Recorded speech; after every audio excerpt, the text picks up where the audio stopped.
নমস্কাৰ মই এষ্ট্ৰলজাৰ শৈলজিৎ আজি এটা সৰু উপায় লৈ আছো এটা বিশেষ পৰিস্থিতি যেটো আমি হয়তো প্ৰতিজন ব্যক্তিয়ে নিজৰ লগত অনুভৱ কৰি থাকে এটো হল এংজাইটি আৰু ডিপ্ৰেছন আৰু আজিৰ ডেটত মই প্ৰায়ে মানুহক কোৱা দেখোন মোৰ ডিপ্ৰেছন হৈছে মই এংজাইটিত আছো ইভেন সৰু বাচ্চা এটাও কয় যে এংজাইটি ডিপ্ৰেছনত আছো আৰ কিছুমান সৰু সৰু কাম কৰে কিছুমান সৰু সৰু এক্টিভিটিজ যদি আমি কৰো সেই এক্টিভিটিজ বিলাক কৰিলে এই এংজাইটি ডিপ্ৰেছনৰ পৰা হাত সাৰিব পাৰি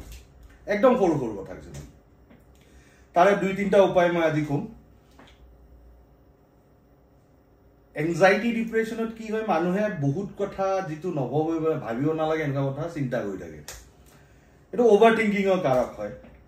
বা বহুত মানে বহুত কথা এক্সাজাৰেট কৰি বহাই চৰাই ভাবিবলৈ আৰম্ভ কৰে কি কৰিব এতিয়া মই জন্মকুণ্ডলী নোচোৱাকে কাৰোবাৰ জন্মকুণ্ডলী চোৱা নাই বা তাৰ ডেট অফ বাৰ্থ নাই বা যিকোনো ধৰণে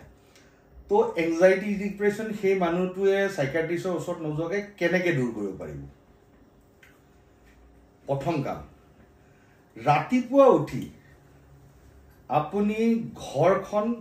সাৰক মানে বুমডাল লৈ ঘৰটো সাৰক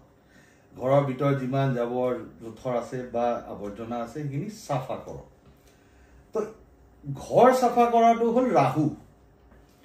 তো আপুনি যেতিয়া ঘৰত ঝাড়ু দিব ঝাড়ু মৰাৰ লগে লগে কি হ'ব ওভাৰ থিংকিং কাৰক যি ৰাহু আছে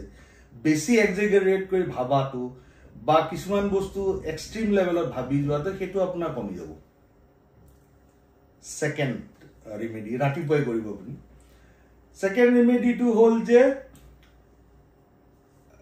ৰাতিপুৱা ঝাড়ু দিয়াৰ পিছত এটা আপুনি কপাৰৰ বা পিতলৰ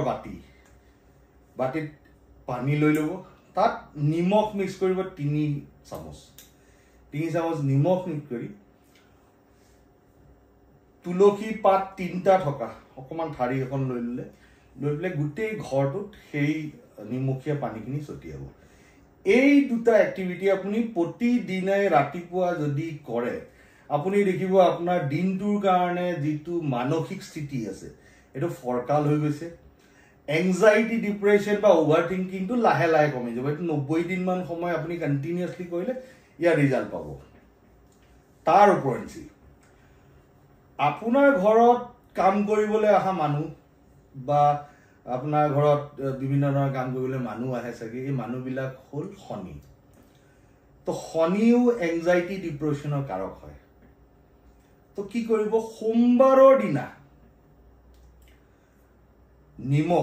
নিমখৰ পেকেট